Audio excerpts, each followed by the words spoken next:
ദൈവത്തിൻ്റെ വലിയ കരത്തിനാൽ ദൈവം നിറക്കട്ടെ. ആമേൻ. സാക്ഷ്യം പറഞ്ഞാൽ സാക്ഷിയായി നിന്ന് റിപ്പാൻ സ്വർഗത്തിലെ അപ്പച്ചനെ ഉണ്ടാകുന്ന കൃപയ്ക്കായിട്ട് സ്തോത്രം ചെയ്യുന്നു. എൻ്റെ സാക്ഷ്യം പലരും ഇവിടെ കേട്ട് കാണും. ഞാനൊരു 6 ഓപ്പറേഷൻ കഴിഞ്ഞൊരു വ്യക്തിയാണ്. കർത്താവ് ഈ ലോകത്തിൽ നിന്ന് 5 വർഷം മുമ്പേ മാറ്റപ്പെട്ടു പോകേണ്ട സ്ഥാനത്ത് കർത്താവ് ഇന്ന് വരെയും നിലനിർത്തിയ കൃപയ്ക്കായി സ്തോത്രം ചെയ്യുന്നു.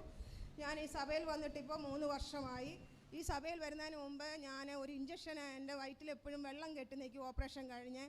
അതിന് മുമ്പ് വരെ ഞാൻ ഇഞ്ചക്ഷൻ ഒരെണ്ണം ചെയ്യുമ്പോൾ എന്ന് ഈ സഭയിൽ വന്ന് അന്ന് മുതൽ ഇന്ന് വരെയും എനിക്ക് ആ ഇഞ്ചക്ഷൻ എടുക്കേണ്ട ആവശ്യം വന്നിട്ടില്ല. സ്തോത്രം. അങ്ങനെ എൻ്റെ കർത്താവ് ആ ഒരു സാക്ഷ്യം ഞാൻ പറയുകയാണ്. കേൾക്കാത്തവരുണ്ട്, അതുകൊണ്ടാണ് ഇങ്ങനെ പറയുന്നത്.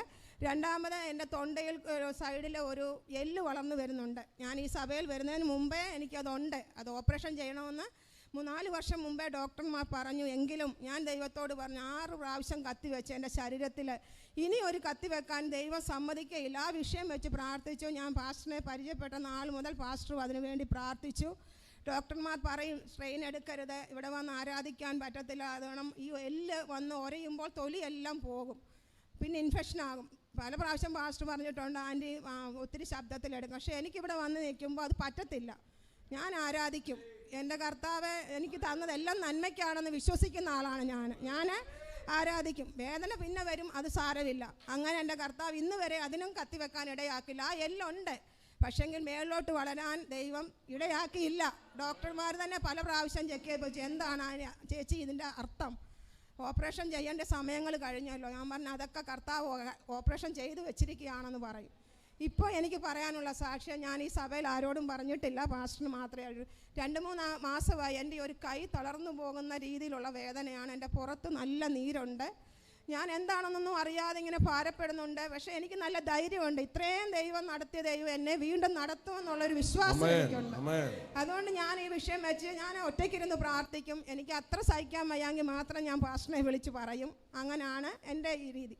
അപ്പം ഞാൻ കഴിഞ്ഞ ഞായറാഴ്ച ഇവിടെ വന്നപ്പോൾ എനിക്ക് തീരെ വയ്യ. ഞാൻ പാസ്റ്ററിൻ്റെ അടുത്ത് വന്ന് പ്രാർത്ഥിച്ചിട്ട് പറഞ്ഞു പാസ്റ്ററെ എൻ്റെ നെഞ്ചിൻ്റെ അവിടെ ഒരു ചെറിയ തടുപ്പുണ്ട്, എന്താണെന്ന് അറിയത്തില്ല. പാസ്റ്റർ പറഞ്ഞു ധൈര്യത്തോട് പോ ആൻറ്റി, ഒരു കുഴപ്പവും ഇല്ല എന്ന് പറഞ്ഞു. വീട്ടിൽ ചെന്ന് കഴിഞ്ഞപ്പോൾ അത് കുറച്ചുകൂടെ വലുതായി.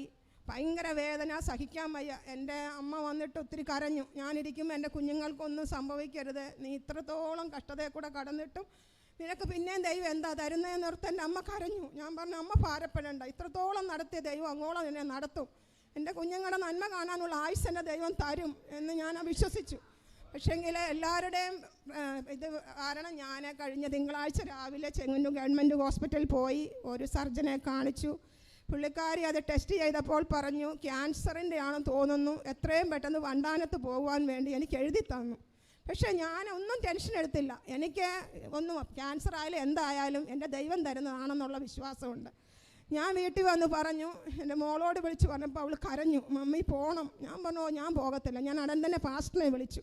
പാസ്റ്റർ പറഞ്ഞു ആൻറ്റി വിഷമിക്കേണ്ട, ആൻറ്റിക്ക് അങ്ങനൊന്നും വരുത്തൊന്നുമില്ല. ഞാൻ പറഞ്ഞു അതെ പാസ്റ്റർ, എനിക്ക് നല്ല വിശ്വാസമാണ്, എന്തായാലും ഉപവാസ പ്രാർത്ഥന തീർന്നിട്ട് ഞാൻ എന്തും ചെയ്യത്തുള്ളൂ.